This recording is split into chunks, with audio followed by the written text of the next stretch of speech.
That's Science 101. So you tell me what is going on right here.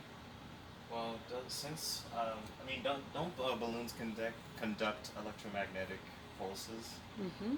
So meaning that the microwave itself can also uh, Generate.